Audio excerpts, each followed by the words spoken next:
ran everything. We paid off cops, we paid off lawyers, we paid off judges. Everybody had their hands out. Everything was for the taking. And now it's all over.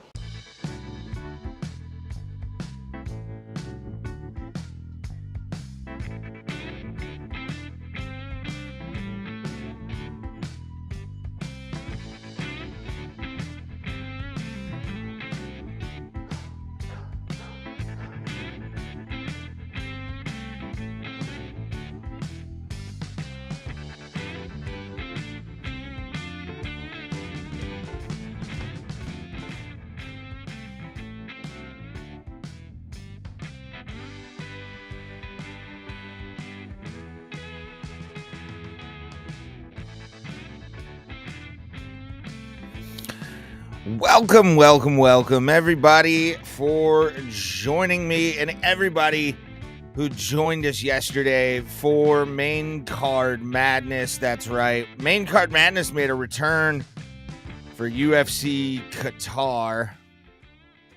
My microphone was off for one of the fights. Let's put it at 2. Give it a little bit of bass. It's Sunday night. It's the time to rejoice. The Ray Hyclak Show is here. And I got some fun stories. I've also got some stuff to talk about that I'm very surprised by. Cleveland Browns won today against the Oakland, Los Angeles, Las Vegas Raiders. Their 3-name team. And I got some opinions. The Steelers blew it against Chicago.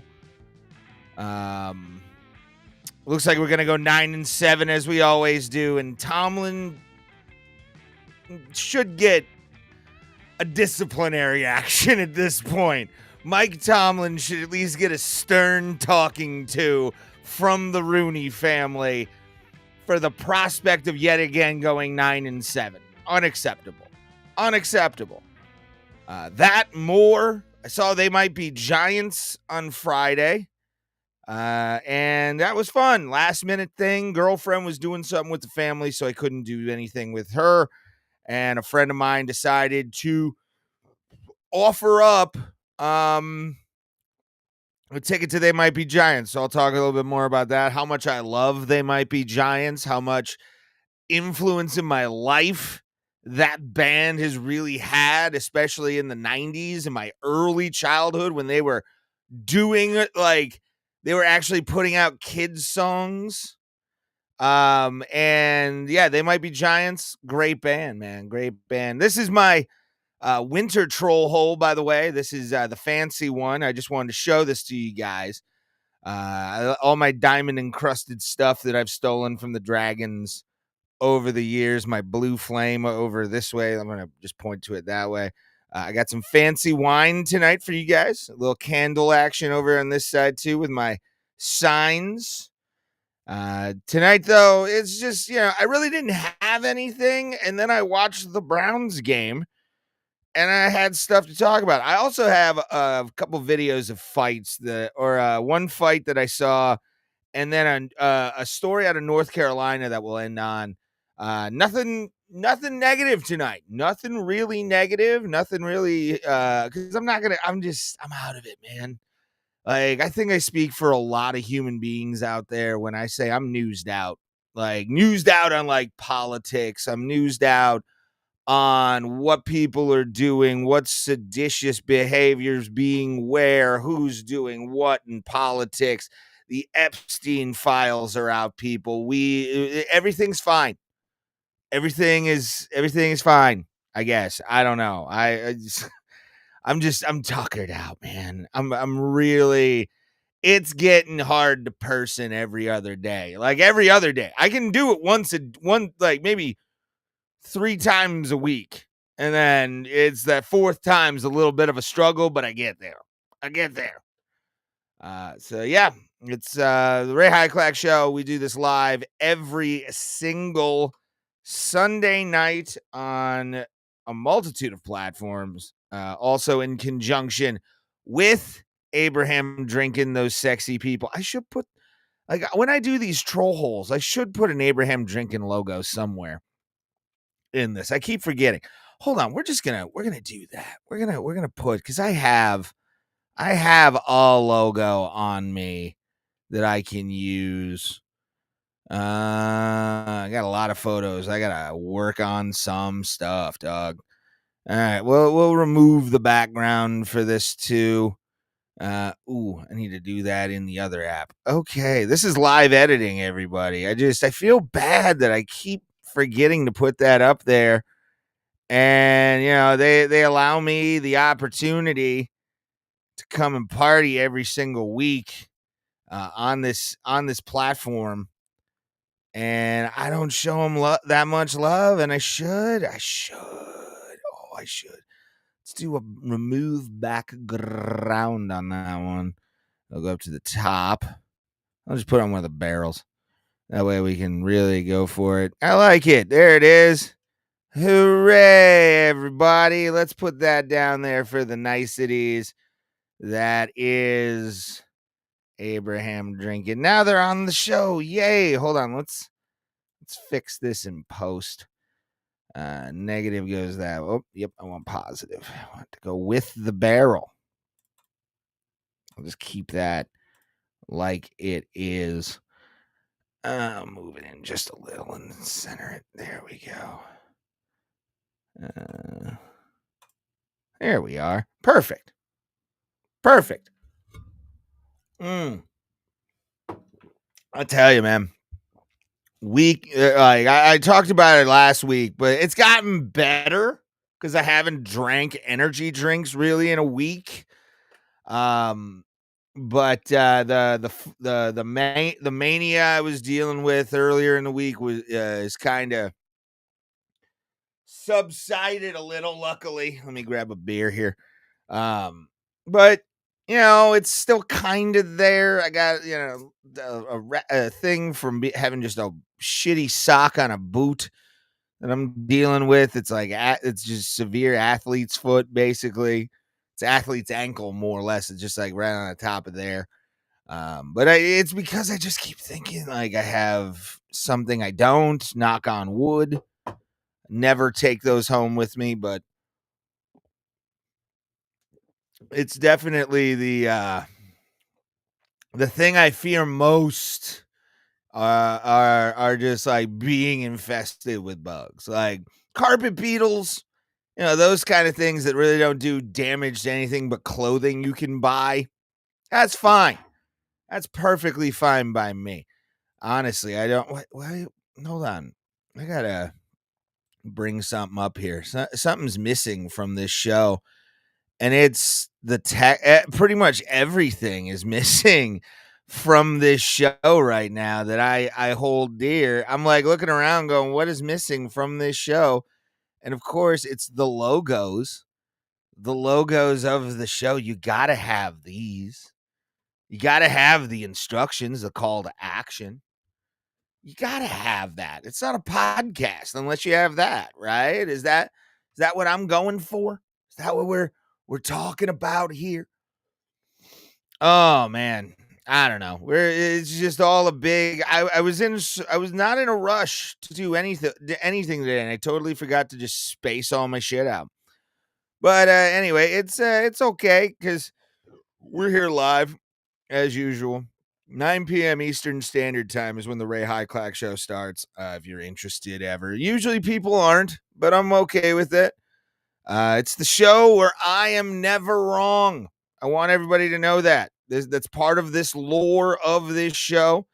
What up, Lance the Master? How you doing, pal? Good to see you. Share the show out with folks you know. This is you got about 40 minutes more of me on your phone or tablet, whatever you're watching me on. But thank you for being here.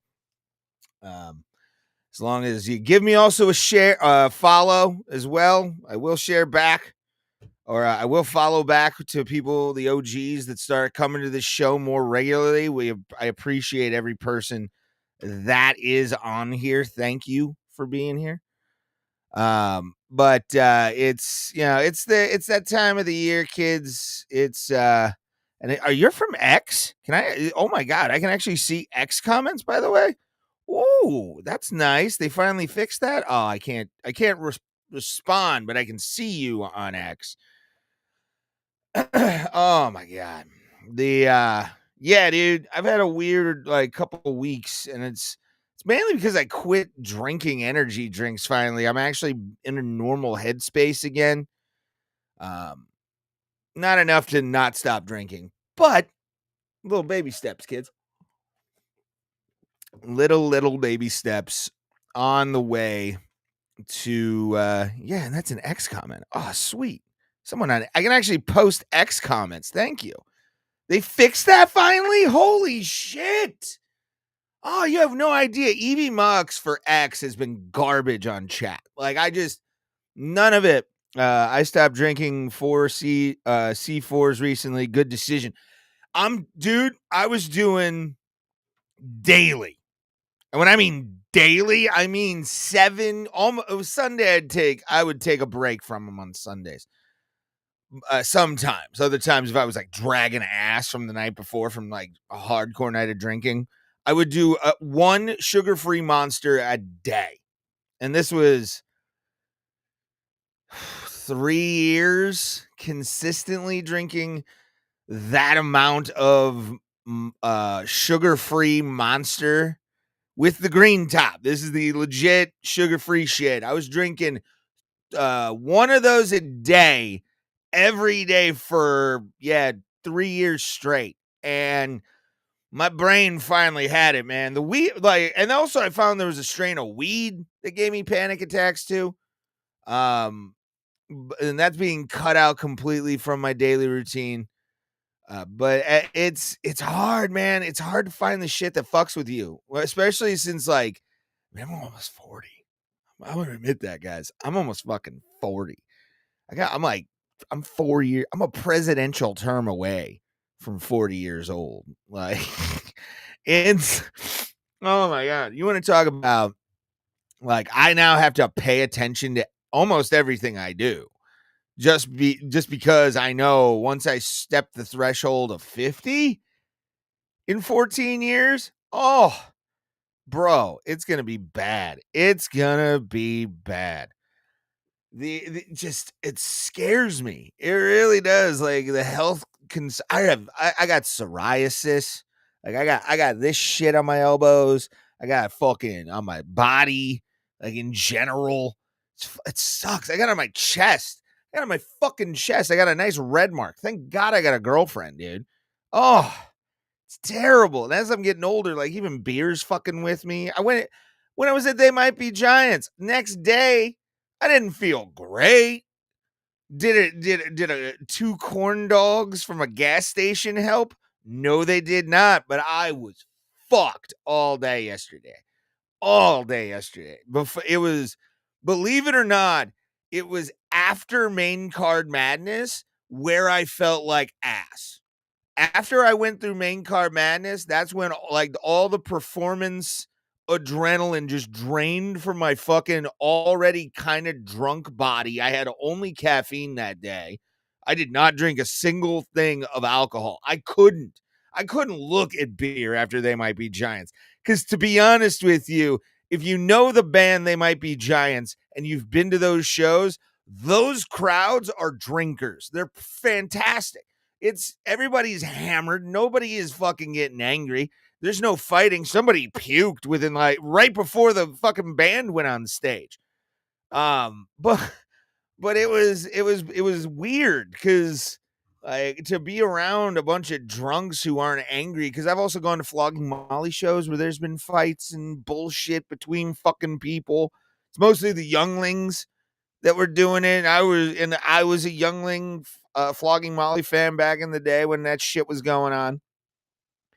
But you look at like, first of all, we also need to talk about alcohol prices if we're going to talk about the concert. But I'll bring that up in a minute. Yeah, Saturday felt like dick. Thank you to everybody, by the way, who stopped by to watch Main Card Madness consistently. We had hundreds of people watching consistently.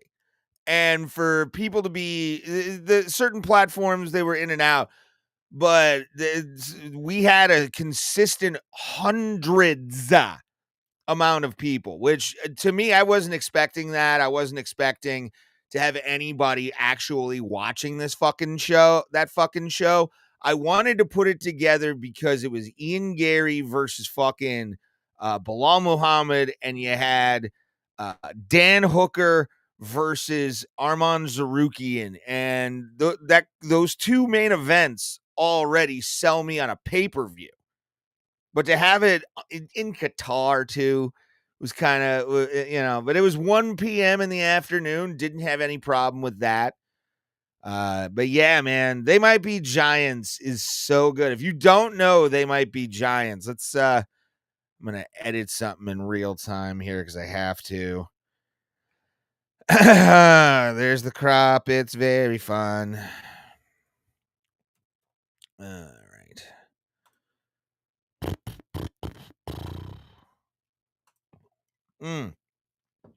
But yeah, thank you guys to the hundreds of people who stayed through first fight, the Horiguchi win to Arman winning. We'll talk about the card more in a minute, but I kind of want to get They Might Be Giants live. That way we can kind of get some distorted video. If you don't remember They Might Be Giants, they were your childhood. If you were a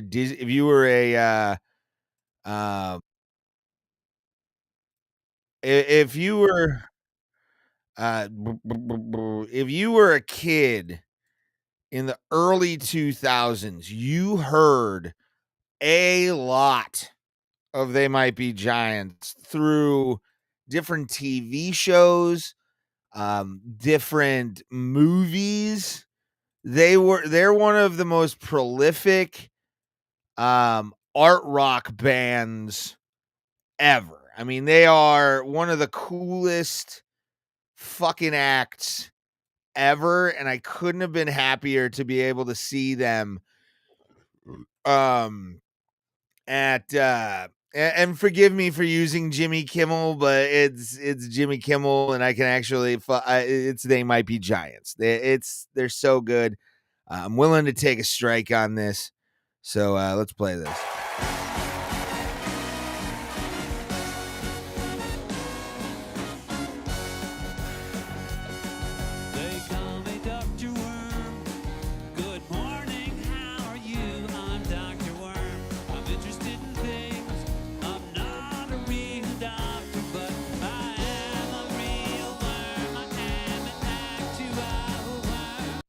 Fucking love them. I fucking love They Might Be Giants, dog. Their songs are so eclectic and so just I don't know how to describe them. They tell stories while they sing.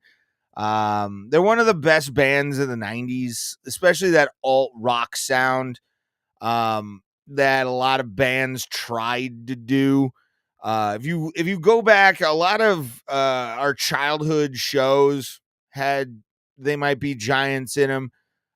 How I got into them at a very, very, very young age was Tiny Toon Adventures. If you remember Tiny Toon Adventures, They Might Be Giants was featured heavily in an MTV sort of music video kind of thing that the Tiny Toons did. Let me bring it up here. Tiny Toons Istanbul. There we are. It was Constantinople, but now it's Istanbul. Nobody knows but the Turks why. But yeah, I'm willing to take a hit on this because this is awesome. This was my childhood. Straight up, this was my fucking childhood, dude.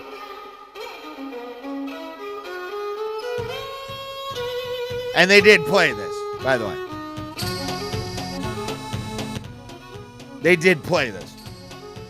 I was very happy at the fact they played Istanbul. Like, you want to talk about one of my favorite songs of all time?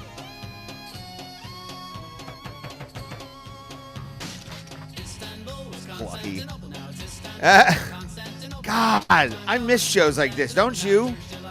Look at this. It's so good. Istanbul. So yeah, they were in Cleveland. They played an album that I only know, I think, like one or two songs on. But I was happy to hear it. Another great thing about this band, They Might Be Giants, what I love about their live performance is they started a little late. They advertised it at like 6:30, which means I think the doors were supposed to open at 6:30, right? Long ass line. It was sold out at the world famous Cleveland Agora, which it's not the original. It's not the original Cleveland Agora. The original Cleveland Agora is now, I think, a parking lot somewhere. You can go visit the site if you're ever in Cleveland for, a convention or some kind of medical thing. Because not a lot of people come to this town for a lot. We pray for concerts in here. We actually do a fire dance in the city of Cleveland every year for really good concerts. And a lot of times we either get that or Gordon Lightfoot. I don't know why. We get a short end of the stick, the city of Cleveland, a lot of times for bands. I mean, I've looked at some bands I love, and they're going to, like, I get it, Columbus, bigger population. You're going to make a lot more money doing a show. But I live in Cleveland. I've begged even artists who are local or regional, can you do a Saturday show so I can come from Cleveland to see you? Because a lot of times, a lot of bands don't come to Cleveland anymore. And it sucks because this is a great concert town, man. This is you want to talk about some of the best venues to get drunk and get punched in the face in a mosh pit? We have them.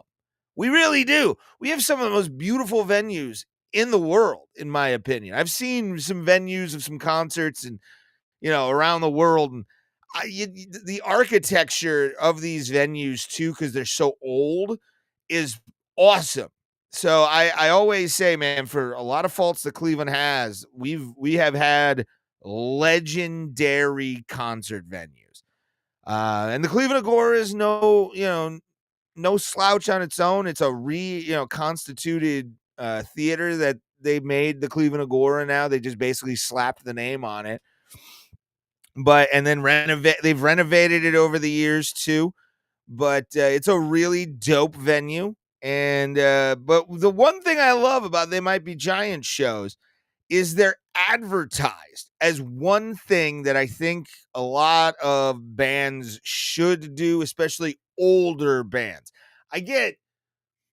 Let me say this. I get. You want to help a band get recognition playing in front of you. I get it. You want the band to be there in front of you so they know they can get a fan base of their own. But I am at the age in concerts now, because I have been going to them since I was 13, full time, like for reals, 13. Ozfest 2002. I consider that my first, Kid Rock. I was 10. Yeah, I was 10 in Kid Rock in 99. But I went to like Houston Livestock Show and rodeos, but I don't consider those concerts. I consider that like a rodeo with Alan Jackson playing. You know what I'm saying? But what I love about They Might Be Giants is they forego the opening act to play their entire set. Just their entire, they'll take, I think it was a 15-minute smoke break, basically, and then come back out and play a bunch of hits, play a bunch of old classic shit that no one's heard in a while.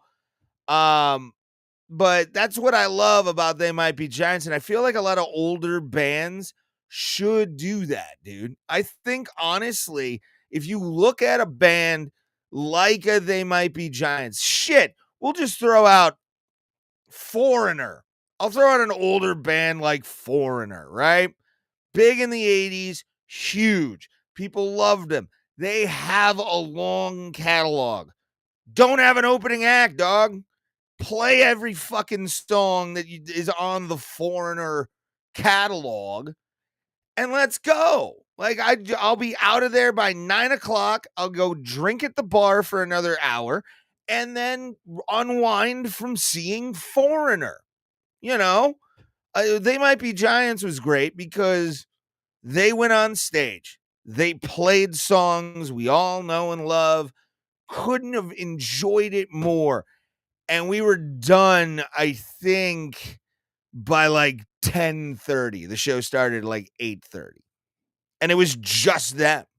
It was just them. I love that shit. Sometimes it's nice to go to a show and you'll pick up a new artist or whatever, but I don't have a lot of drive space for music anymore. I love live music and I've seen a lot of it. If you tell me that there's going to be fucking vuvuzelas in the park live for me to watch and I have a joint or four, I'm in. Like, I'm in, dog. Let's go. And for a band to be able to do that and have decently priced merch too, like $35 shirts is awesome.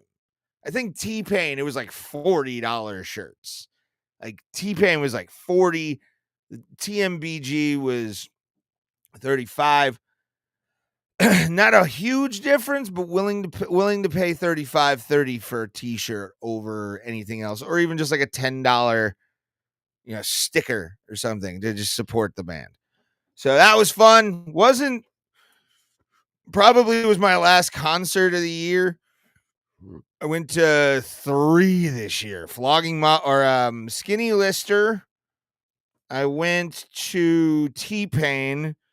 And then we ended the year on the surprise They Might Be Giants show. So I hit my quota every year. I try to go to at least 3 concerts. Doesn't matter size, scope, genre of band. I like going to 3 shows a year.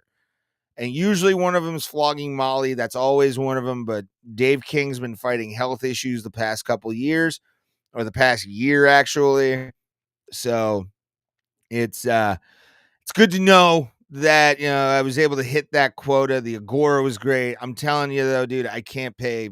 I think it was like $13.50 for a tall boy anymore. There's got to be a bubble. There's got to be a bubble that hits somewhere for us to just not have that anymore, man. Because I'm not a fan. Not a fan of it at all. It makes you drink a lot less. I get there bigger, but it's like it makes me drink a lot less. But I did drink a little bit when I got home. Went home, passed out. Then yesterday, to address it again. Thank you. I cannot, and I mean this dead ass, I cannot say how appreciative I am of everybody that showed up for Main Card Madness yesterday for UFC Qatar. Sort of a sperm of the moment kind of thing. I didn't think I was going to be able to do it in time, but I was able to pull together my resources and start a live stream about a half hour before the main card started. So I was able to get that in, and it was about 2.5, 3 hours. We did all the fights that were on the main card. And then I ate tacos afterwards. So yeah, it was awesome. It was definitely, it was nice. It was sort of a weird validation of me trying to be able to do some cool shit and people saying, hey, I actually like what you're doing. So I like seeing that on the internet, and I like seeing communities come together. And for people who really like MMA and watching people bullshit about MMA, it meant a lot for me to have, hundreds of people watching at once. Even if it was just one platform, I don't give a fuck. The fact that people wanted to watch me do that, it's mind blowing and it's appreciative.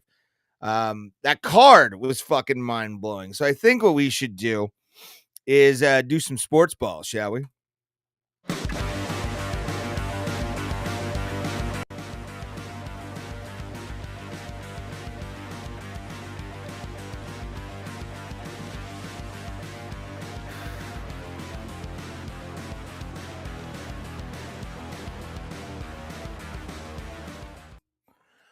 It's sports ball, everybody. Let's change that over, shall we?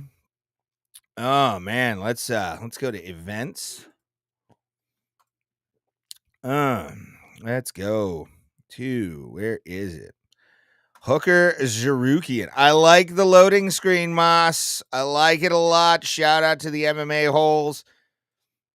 May their reign of MMA YouTube continue, and may they grow on X along with the rest of us, as they are the king dominators. And you can do that. Make sure, by the way, do that for me. I'm going to click on that. Where is it? Right here. Make sure to donate to the MMA holes. They do a great service. They created this website, the MMAholes.tv, for you to go do goat milk, which is a competitive MMA weekly challenge series where you can get a belt at the end of it. So Moss and JBM, really the top Fukin dogs. They give their fans that title after at the for streams and stuff like that, but they are the top Fukin dogs of MMA internet. And to see Moss be the savage that he is and working his balls off all the time, proud of the motherfucker. And I thank him because, if it wasn't for him finding me, I wouldn't have the stones to continue doing this shit, especially for Bro Plata. Bro Plata wouldn't have continued if it wasn't for Moss, because we did not have an audience, and Moss and JBM found us on the MMA hole, or on their MMA holes YouTube account, and appreciate them more than they realize, more than they fucking realize. So thank you. Shout out to them. Go follow them on all the social medias. Thank you guys for watching. Let's talk about this card, dude, because I covered the main card. Luke Riley got his first win in the UFC. I wanted to kind of discuss this real quick. Kid came out of Cage Warriors, one of Patty Pimlet's disciples, and he is probably going to be a problem at 145. So yeah, it's 145. I gotta check this real quick. Oh, does not have it. All right, never mind then. Yeah, featherweight's 145. It's been a while since I've thought about MMA weight rankings. But yeah, Kyoji Horiguchi legitimately steals the soul of another man at 125 with a rear naked choke, choking out Tagir Ulanbekov. And it wasn't a good night for a lot of the fighters from certain countries. You have the bottom half that was definitely, looks like they all kind of dominated, but up top it was not a good night for a lot of fighters. But yeah, Tagir, he went out, checked his hand, and Kyoji Horiguchi ended up winning the competition in the third round. I thought this was going to go to a decision the way the fight was going, and then Horiguchi just kicked it into a different gear and started really smothering Tagir. He had dropped him a few times, was the more active fighter. Ulanbekov didn't look like he wanted to be there, and for him to get knocked out the way he did, or choked out, it shows that, Horiguchi, being the veteran he is, I mean, he's, I think, like 37 at this point. Got 2 knockdowns and tried to get a couple takedowns, but was able to get up from the ground game of Ulanbekov. So shout out to him. This fight right here.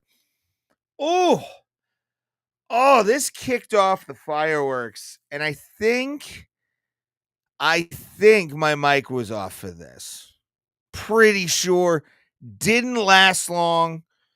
Waldo Cortes-Acosta found a new dimension to show Shamil Gaziev's brain with his fist and made the big man crumble in the first round. I mean, he went backwards. It wasn't even. This wasn't like questioning. He's kind of whatever.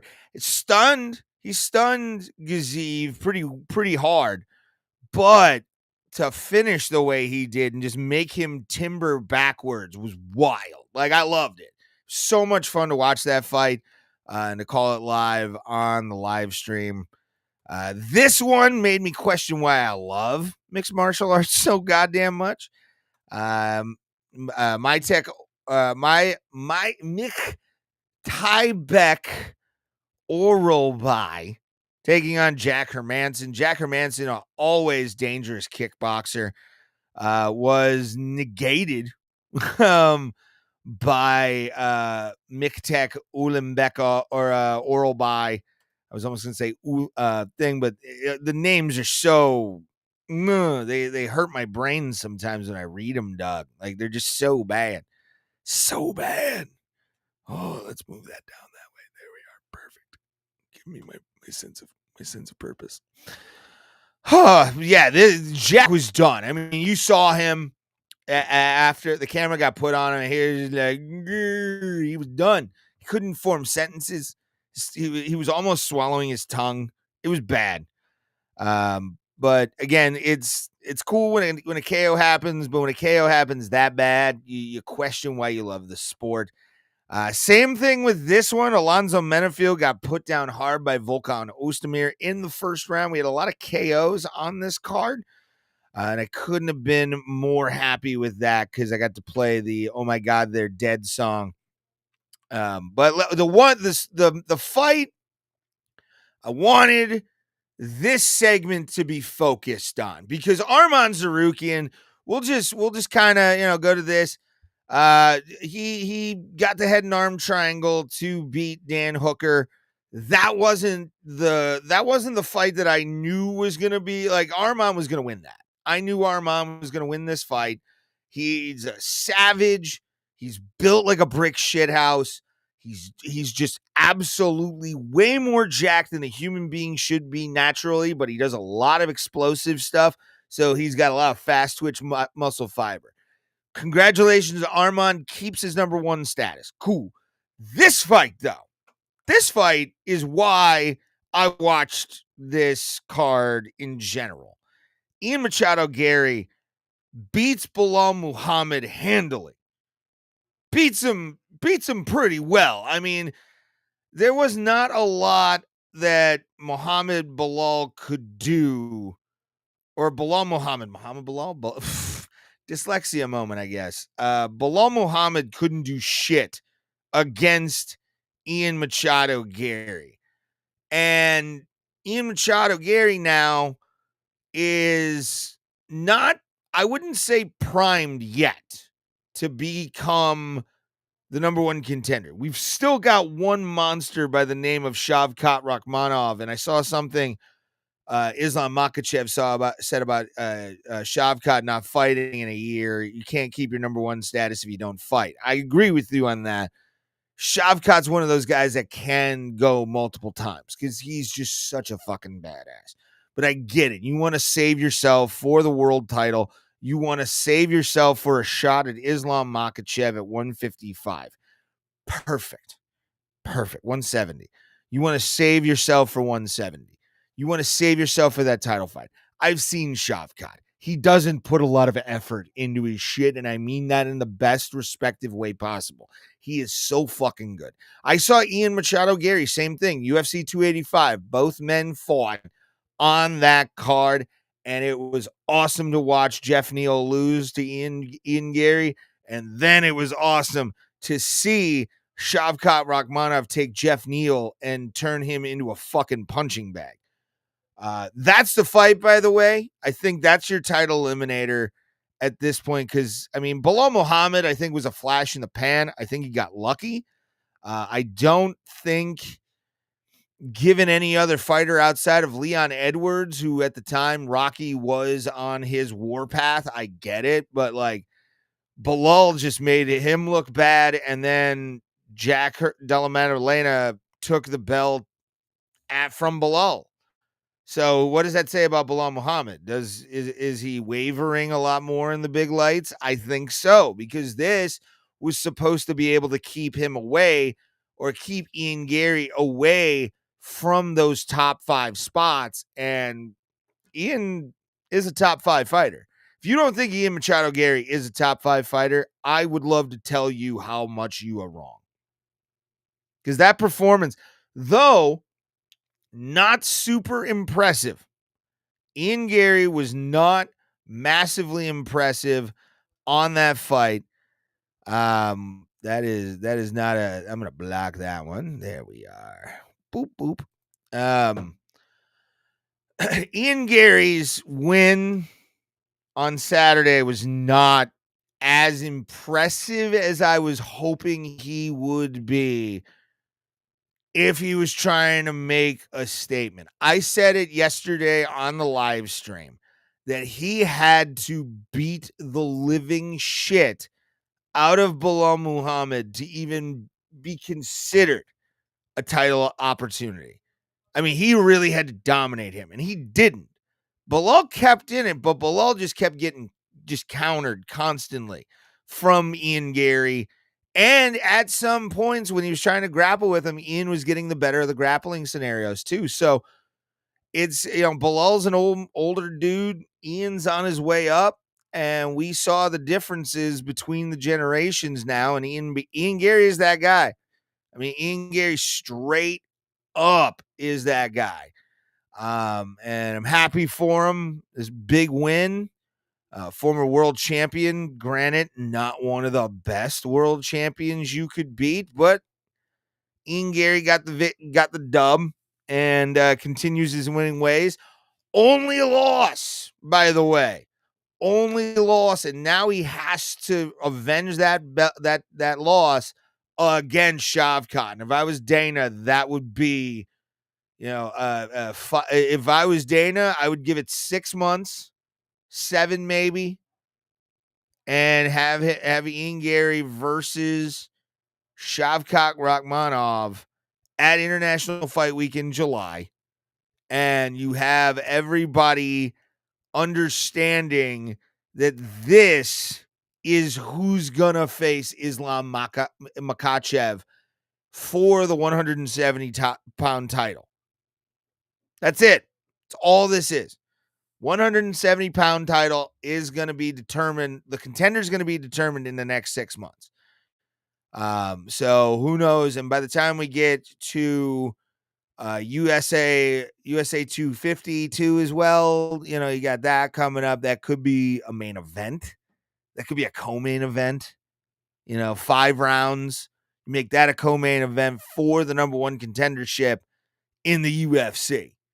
And you got 2 guys in Shavkat and Ian that can really pull some eyes together for that card. And best part is it's going to be free next year once Paramount Plus goes. I'm buying that in a couple of weeks, actually. My next paycheck's coming up, and I'm going to buy the annual subscription to Paramount Plus. We're going to stream every single numbered event, fight weeks or fight nights on Saturdays. That's going to be whenever I want it. But once a month, we're going to see how this goes. I want to sort of dry run it with the numbered events. So mark your calendars. Let's see when the December card comes up. All right. December. Oh, it doesn't have any. All right. UFC PPV January 2026. Let's see if we got some. January 24th, UFC 324. We'll be doing live from the black box of doom that is this studio. live reaction to UFC 324 will be, and also we are going to do, because it's the end of an era, the December card, which will be when UFC PPV December 2025.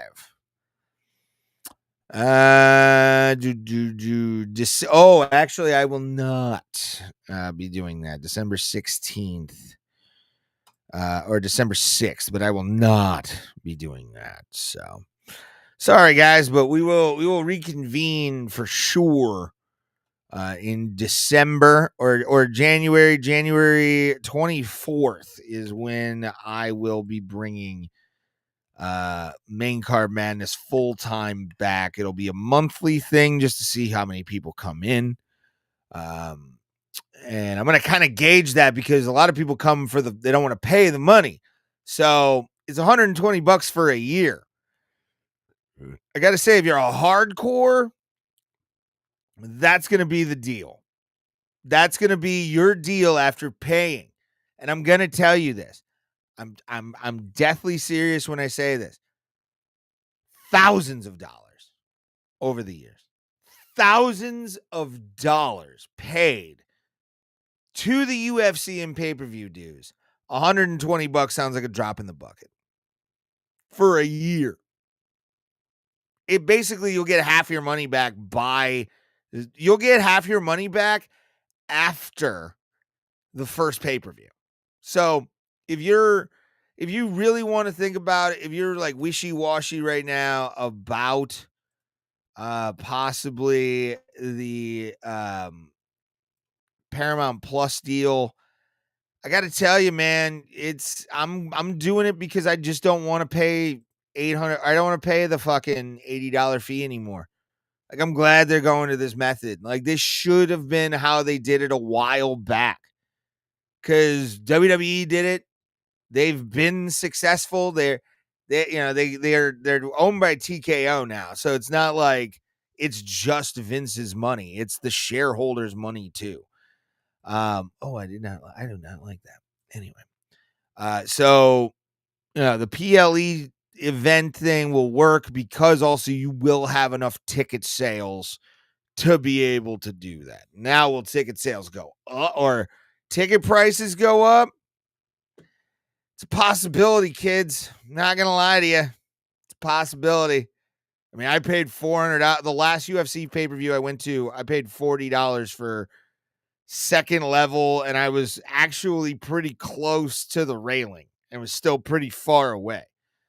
But it was, $40 is $40, or, $400 is $400 when you're in T-Mobile Arena. But anywhere else, I don't want to pay more than maybe $2 for UFC tickets at this point. All righty. Let's do this. Because I do want to talk about this right now. Because I'm flabbergasted. Fucking flabbergasted by what I just saw about an hour ago, actually. And that was the Cleveland Browns actually did well. Holy shit. Cleveland Browns actually did some fucking good shit, man. And Shedeur Sanders, Dion was in the building at in Las Vegas at the disc, the Death Star, which if you've never seen the Death Star, if you've never seen photos of it or anything like that, it's a big black disc in the middle or like on the outskirts of Las Vegas downtown where the Raiders play. It's I think it's like a Legion Stadium or something like that. And it's a beautiful thing. And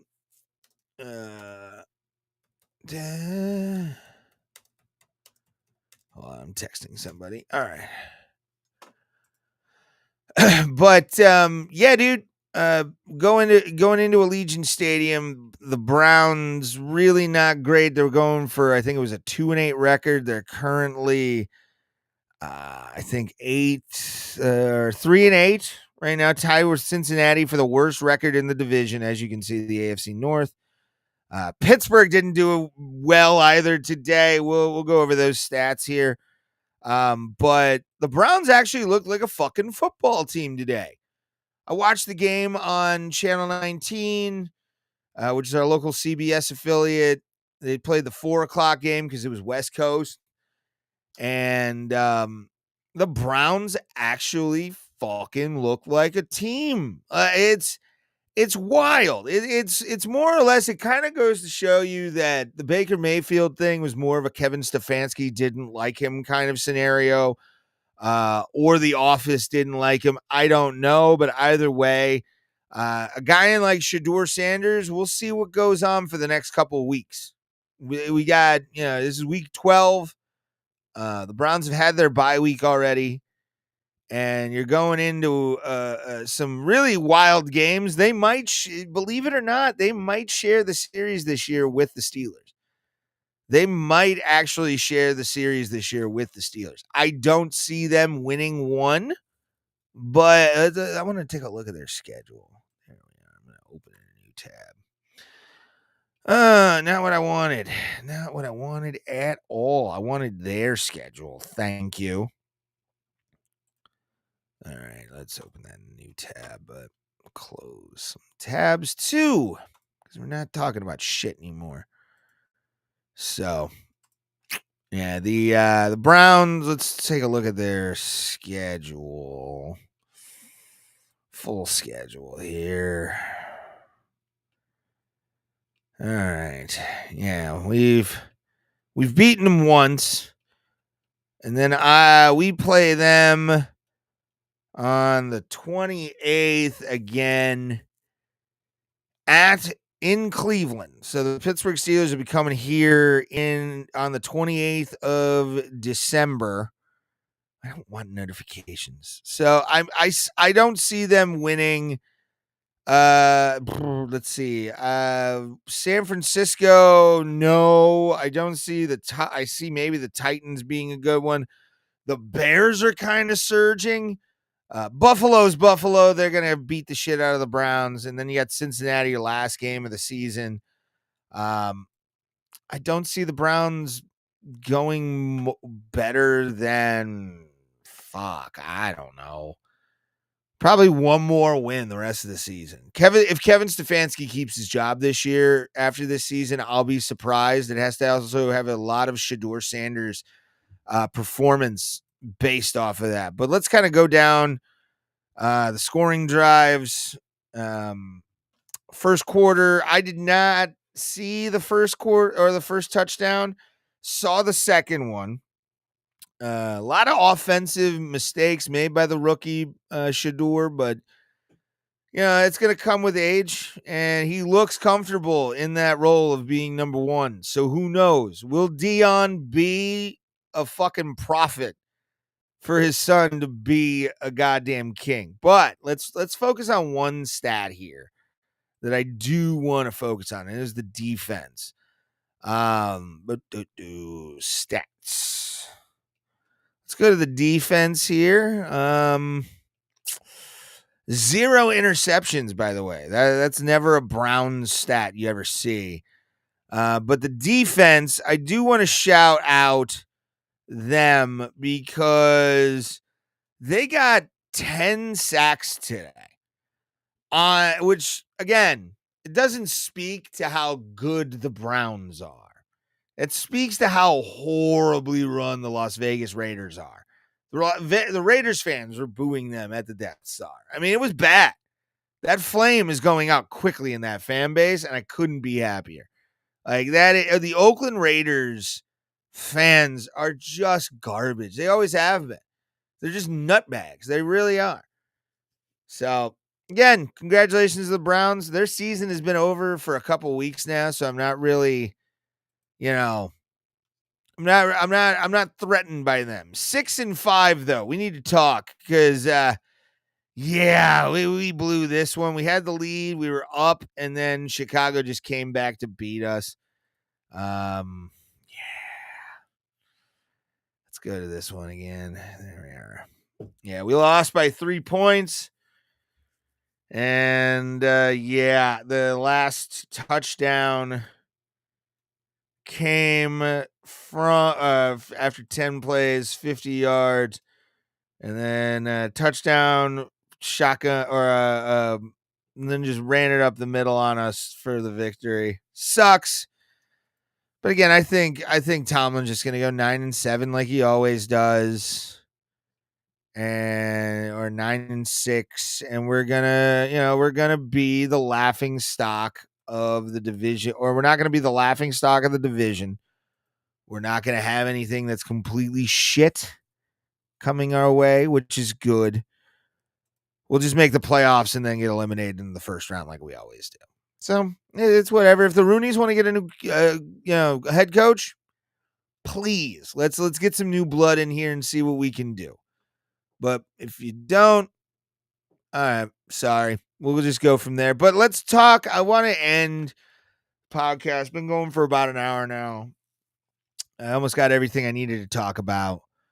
But let's end on some news, guys.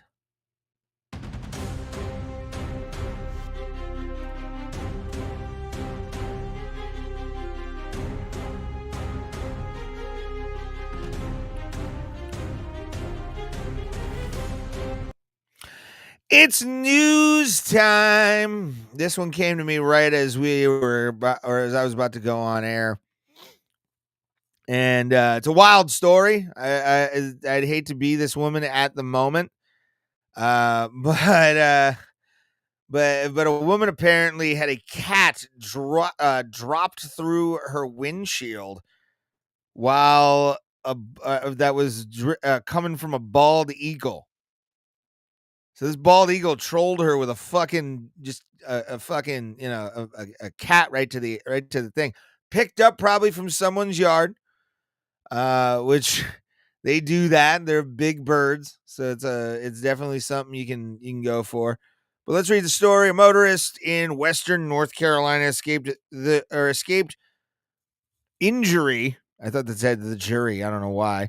When the carcass of a cat crashed into the passenger side of her windshield along a highway near the Great Smoky Mountains National Park in North Carolina.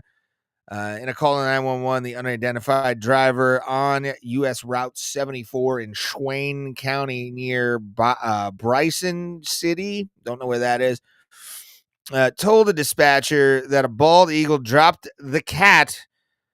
I wonder how high the eagle was for that to be able to just crash right through. I mean, look at that. It is not clear if the feline slipped from the eagle's talons, more than likely, or was discarded simply because the big bird didn't have a taste for it. I would say it probably slipped through somehow. I may not have believed, or you may not believe me, but I just had a bald eagle drop a cat through my windshield, the incredulous driver said on the 911 call. It has absolutely shattered my windshield. And it did. Wow. That is a fucking... I would have loved to have seen the dash cam of that. You just hear...